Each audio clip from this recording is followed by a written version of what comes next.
Les Belgian Timber Construction Awards consistent en le premier prix belge de la construction bois. Il y a 5 catégories. Le bâtiment résidentiel, le bâtiment non résidentiel, l'habitat groupé, l'extension et la surélévation.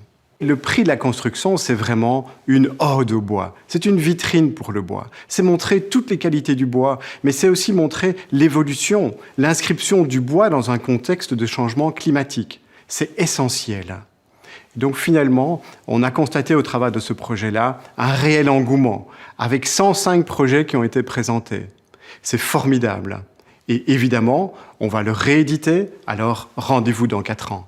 Bonjour, je suis Olivier Bastin, j'étais président du jury du Belgian Timber Construction et nous avons eu un grand plaisir de découvrir une belle quantité de projets et la tâche fut franchement difficile de faire un choix dans les lauréats tant on a découvert des vrais bijoux d'architecture. La catégorie surélévation était une catégorie aussi extrêmement intéressante dans la mesure où elle devait prendre en compte les difficultés du chantier et les particularités de la prise de lumière au-dessus du bâtiment existant qui allait être étendu par la nouvelle structure.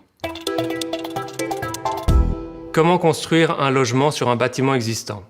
C'est la question éthique, architecturale et technique de laquelle découle l'ensemble des choix posés dans ce projet.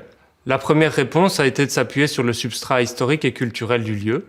Le corps de bâtiment situé sur l'avenue Jaspard s'appuie sur de profondes fondations de ce qu'était autrefois un hôtel particulier. À cet endroit, la largeur du boulevard permet la rehausse d'un étage du bâtiment. La corniche a été replacée un étage plus haut et la façade avant est un masque qui unifie 150 ans d'histoire.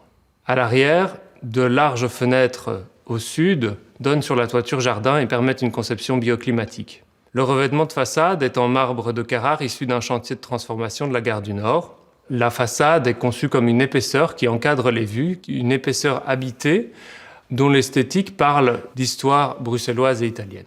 La composition du plan vise à profiter de cette situation en hauteur, mettre en valeur les vues, profiter de l'ensoleillement et de cette situation particulière, tout en ménageant une certaine intimité. La préfabrication de l'ossature en bois a permis de rendre le projet possible. La situation du bâtiment entre 2 rues fréquentées nécessitait une exécution rapide qui était primordiale pour le projet. Mais le bois, c'est aussi des performances techniques importantes qui permettent de franchir des portées relativement grandes sans point d'appui intermédiaire, ce qui permet une certaine flexibilité structurelle.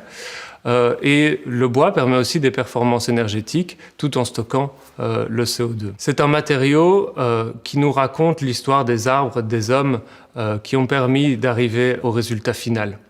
Ce matériau se décline en éléments structurels, en éléments d'isolation et en éléments de finition. Le bois est assez peu visible de l'extérieur dans ce projet. C'est plutôt l'intérieur qui est un hommage à ce matériau naturel et au travail des artisans qui ont mené à ce résultat. Mais surtout, c'est un logement très agréable. Et donc le projet lauréat, le projet Jaspard de l'architecte Guillaume Sokal, est particulièrement emblématique parce que c'est une surélévation d'un bâtiment de 6 étages et qui propose une résie en bois indigène, extrêmement intéressante dans sa manière de configurer les lieux et d'apporter la lumière à l'intérieur du bâtiment.